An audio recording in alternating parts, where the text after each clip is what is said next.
Attitude is Everything by Jeff Keller. Change your attitude, change your life. Introduction. The night that changed my life. The greatest discovery of my generation is that human beings can alter their lives by altering their attitude of mind. By William James. In 1980, I graduated from law school and thought I would be a lawyer for the rest of my life. After all, that is what I would wanted to do since my early teenage years. At first, everything went according to plan. After lots of study that summer, I passed the bar examination and was admitted to practice law in New York. My personal life was also on the upswing. In early 1981, I married Dollars, a law school classmate. I was on my way to much success and happiness. So I bought, but after practicing law for a few years, I realized I was not happy at all. Sure, there were some things I liked about being a lawyer. I enjoyed helping people resolve their dispute, especially when I could save them the agony of lengthy court proceedings. Yet, there were so many things about being an attorney that I disliked, and that just seemed to drain the life out of me. Mounts and mounts of tedious paperwork and motions to be filed, constant delays and postponements. It was not uncommon for a trial to be postponed 10 times. I dreaded going to work. I continued to grind out the work but grew more and more dissatisfied as an attorney. As I was frustrated and very depressed, to put it bluntly. I did not like my life and saw no way that things were going to improve. Have you ever had a job where you dreaded going to work most days, where you felt the weight of the world on your shoulder each day? Well, that is how I felt. I was literally hunched over and in pain both physically and emotionally. I looked much older than my years. I began to get headache all the time and my stomach was constantly churning. Fearing that I had some serious health problem, I saw some doctors and they ordered a battery of tests. Every test came back with the same result. They could not find anything physically wrong with me. One of the doctors suggested that I take Malox to calm my upset stomach. Spiritually, I was dead. Nothing in my life had much meaning. This day to day drudgery was also affecting my appearance. Although I was in my late 20s, I looked like I was 40. In the early part of the 1985, shortly after I had turned 30 years old, I was burned out, and one particular evening, while sitting alone in my den, I knew that something had to change. Not knowing what to do, I simply said out loud, there is got to be more to my life than this. There is got to be more than this misery and unhappiness. Help comes from an unlikely source. Later that night, I was watching TV in the den. It was around 1 a.m., and my wife, Dollars, had already gone to bed, but I was feeling so down I could not sleep.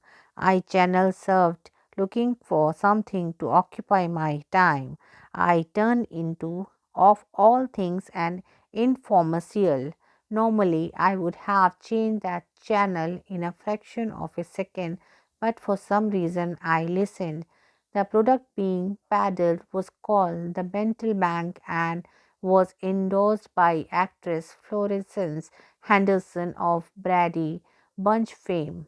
The Mental Bank was a home study course that explained how everything was achieved in life is based upon our subconscious beliefs.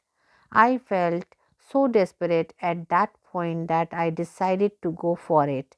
I pulled out my credit card and ordered the program. That night in my den was the turning point of my life.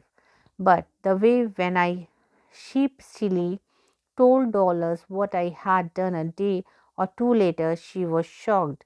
You did what? She asked in amazement. It is not that she objected to purchase. It was just so out of character for me to buy something like that, an impulse, and worse yet, from a TV infomercial. Several days later, the mental bank program arrived at my doorstep, and I was fascinated and excited to begin learning how our thoughts determine the quality of our lives. Prior to that time, I had never heard these ideas. Unfortunately, they don't teach you this stuff in school. The mental bank program spurred me to seek out other motivational resources. I began to read books by Napoleon Hill, Augustino, Norman Vincent Peale, and Robert Schuller. I started reading the Bible on a regular basis, and I eagerly listened to inspiring audio programs by Zig Ziglar, Earl Nightingale, Jim Rohn, Bob Proctor, and many others. I felt like a person who had wandered for days in the desert with a parched throat and then suddenly found a stream of water. Now, I can't tell you that everything in my life changed overnight because it did not happen that way. But from the moment I began to change from a negative attitude to a positive attitude, I started to get significant results. I felt better, I had more energy, and I started to achieve goals that I would never have accomplished before, all because of a change in my attitude. I'm also happy to report that when people now ask how old I am and I say 57, they invariably reply, "You look much younger." It is all in the attitude. From lawyer to motivational speaker, I continued my self study program in my spare time. While I worked full time as a lawyer, the positive thinking was helping my attitude at work, but I felt a passion for my hobby that I never felt for my work and dreamed about the day I could walk away from my job. In 1989, after 4 years of intensive research about attitude and motivational concepts, I agreed to present some adult education seminar in the evenings at a local high school. I was to be paid $30 for each 2 hours classes, not the kind of money that lets you quit your day job.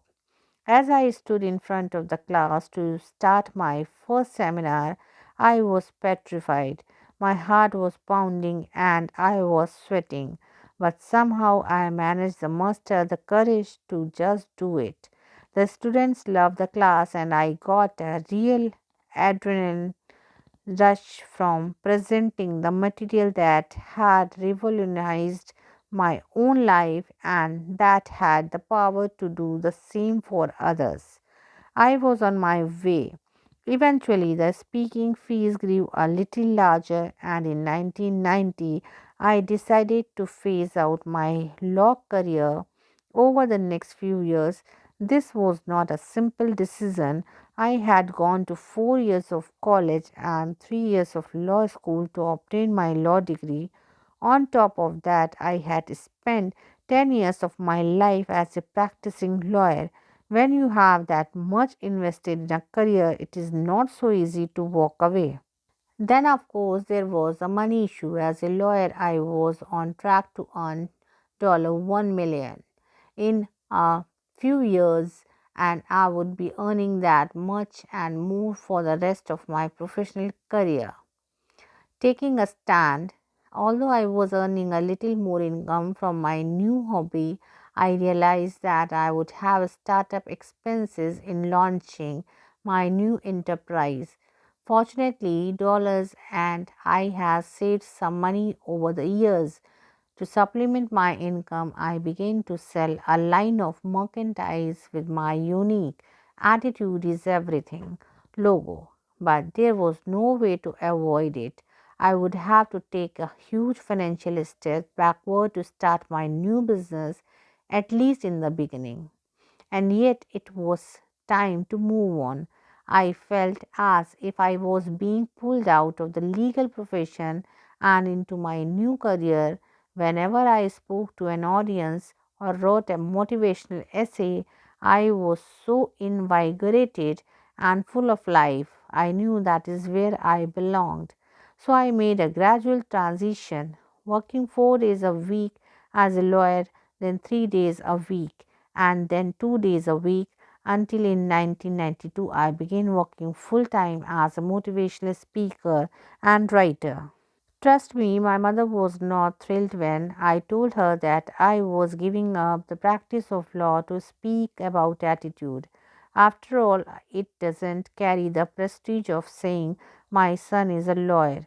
But these are issues you have to deal with when you take a stand in life. You have to face the fact that some people will disapprove of your decision.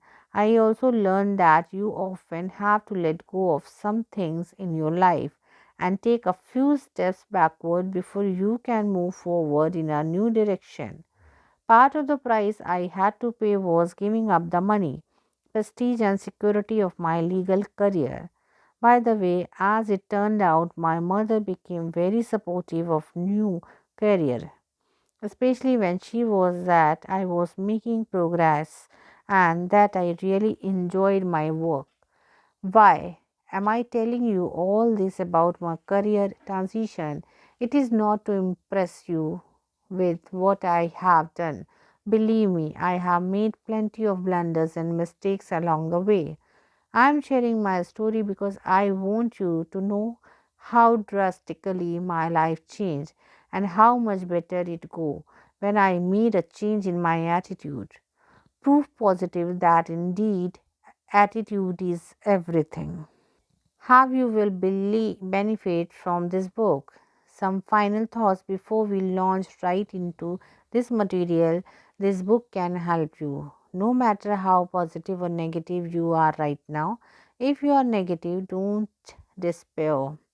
You can use this concept to develop and maintain a positive attitude and to achieve incredible breakthrough in your life.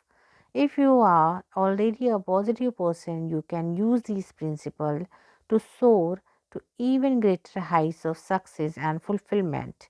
I have spent more than 20 years researching why it is that some people succeed while others achieve disappointing results. During that time, I have read a few hundred books and thousands of magazine articles on attitude and success. I have listened to more than 3,000 hours of audio programs. In addition, I have interviewed countless high achievers to learn their success secrets. More importantly, I have personally applied each and every success strategy that is described in this book, so I know from first hand experience that these ideas work and that they have the power to literally transform your life. Please don't misunderstand me. I don't claim to be a know it all on these subjects. Far from it. I consider myself a work in progress and I continue to learn every day. However, I know what it is like to have a negative attitude because that is the kind of attitude I had for the first 30 years of my life. I know what it is like to doubt yourself and your abilities because that is what I did for 30 years. All of the positive changes that I have made in my life are the result of practicing the principle you will read about in this book. Think, Speak, Act. This book is conveniently divided into three parts, and each part contains a series of lessons. So, if you ever need reinforcement in a particular area, it will be easy to you to turn to that lesson and reread it. In part first, success begins in the mind. We will be focusing on the power of attitude and belief to shape your destiny. You will learn how your success initially depends on the way that you think. In part second, watch your words.